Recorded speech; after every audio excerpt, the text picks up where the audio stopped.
சிவன் கோவிலுக்கு நம்ம போகும்போது அங்கே இருக்க நந்தி பகவானை தான் நம்ம ஃபஸ்ட்டு வணங்கணும். அவர்கிட்ட அனுமதி வாங்கிட்டு தான் நம்ம போயிட்டு சிவன் தந்தையே தரிசிக்கணும். நந்தி பகவானே, எனக்கு உங்களுடைய அருள் வேணும். அப்பாவை போய் நான் வணங்க போகிறேன், அதுக்கு உங்ககிட்ட அனுமதி வேணும். உங்ககிட்ட அனுமதி வாங்கிட்டு நான் அப்பாவை போயிட்டு தரிசிக்க போகிறேன். அவரோட அருள் எனக்கு பரிபூர்ணமாக கிடைக்கணும். அதுக்கு நீங்கள் தான் எனக்கு முதல்ல அருள் செய்யணும் அப்படின்னு அவரை வணங்கிட்டு தான் நம்ம சிவபெருமானை போயிட்டு வணங்க முடியும். நம்ம நந்தி பகவானை வணங்கிட்டு போகும்போது அது நம்ம ரொம்ப ரொம்ப ரொம்ப மகிழ்ச்சி அடைவார் சிவபெருமான். ஏன்னா நந்தி மேலே அவருக்கு அவ்வளோ பிரியம். அதனால் மகிழ்ச்சியாக இருக்கும்போது நமக்கு என்ன வரம் வேணாலும் அவர் கொடுப்பார். கேட்டதை கொடுக்கும் சிவம். எல்லாத்துக்கும் நம்ம பாதுகாப்பாக இருந்து நம்மளை வழி நடத்தக்கூடியவர் தான் நம்ம சிவன் தந்தை. அதனால் நந்தி பகவானோட ஆசையோடு நம்ம சிவன் தந்தையை வணங்குவோம். ஓம் நமச்சிவாயா. திருச்சிற்றம்பலம். சிவனை வணங்கினா சோதனைக்கு மேலே சோதனை கொடுக்குறாரு. நல்லவங்களை தான் அதிகமாக சோதிக்கிறாரு.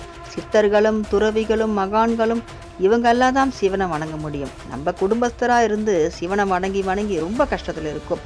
அநியாயம் அக்கிரமம் பண்ணுறாங்க, அவங்களையெல்லாம் எதுவுமே கேட்க மாட்டுறாரு. கெட்டவங்கெல்லாம் நல்லா தானே இருக்கிறாங்க.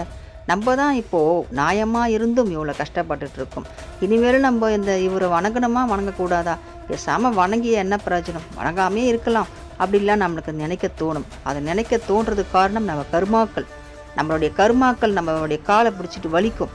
நீ போயிட்டு கடவுளை கும்பிடாத அப்படின்னு. சிவன் என்னும் ஒருத்தர் அறிமுகம் இல்லாத வரைக்கும் தான் நம்ம கர்மாக்களுக்கு அடிமை. சிவனோட சிவனோட அறிமுகம் நமக்கு கிடைச்சி போச்சுன்னா அப்போதுல இருந்தே நமக்கு கர்மாக்கள் நமக்கு அடிமையாகுது. கர்மாக்கள் நமக்கு அடிமையாகுது எப்போது? சிவனை நம்ம பற்றும் போது தான். சிவனையே பற்றாத அளவுக்கு நம்ம கர்மாக்கள் நம்மளை பற்றி வலிக்கும்.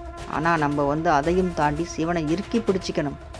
நம்மளுக்கு இவ்வளோ சோதனை காரணம் கர்மாக்கள் தான். கடவுள் எப்போவுமே சோதிக்க மாட்டார்.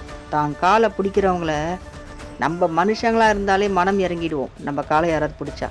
கடவுளாக இருக்கும்போது அவர் காலை நம்ம ஐயான்னு இறுக்கி பிடிக்கும்போது அவர் மனம் இறங்காமல் இருப்பாரா? இது வரைக்கும் நல்லா யோசிச்சு பாருங்கள். நம்ம எத்தனையோ தோற்று போயிட்டே இருக்கீங்களா? சின்ன சின்ன விஷயத்துலையும் தோற்று போயிட்டே இருக்கோமே. அவன் சின்ன சின்ன விஷயத்துலையும் ஜெயிச்சிட்றான். சின்ன சின்ன விஷயத்திலும் ஜெயிக்கிறவங்க பெரிய விஷயத்தில் தோற்று போயிடுவாங்க. ஆனால் சின்ன சின்ன விஷயத்தில் நம்ம தோற்று விழுந்து அடிபட்டு நம்ம ஒரு ஸ்ட்ராங்காக எழுந்திரிச்சு நிற்கிறோம் பார்த்தீங்களா? நம்மளை தான் பெரிய விஷயத்தில் கடவுள் ஜெயிக்க வைப்பார். அவர் தான் நம்மளுடைய சிவம். நம்ம சிவன் தந்தை இருக்கும்போது நம்ம எதுக்கும் பயப்பட வேணாம். முயற்சி பண்ணிகிட்டே இருப்போம். ஜெயிக்க வைக்க வேண்டிய பொறுப்பு நம்ம சிவன் தந்தை இது. ஓம் நமச்சிவாயா. திருச்சிற்றம்பலம்.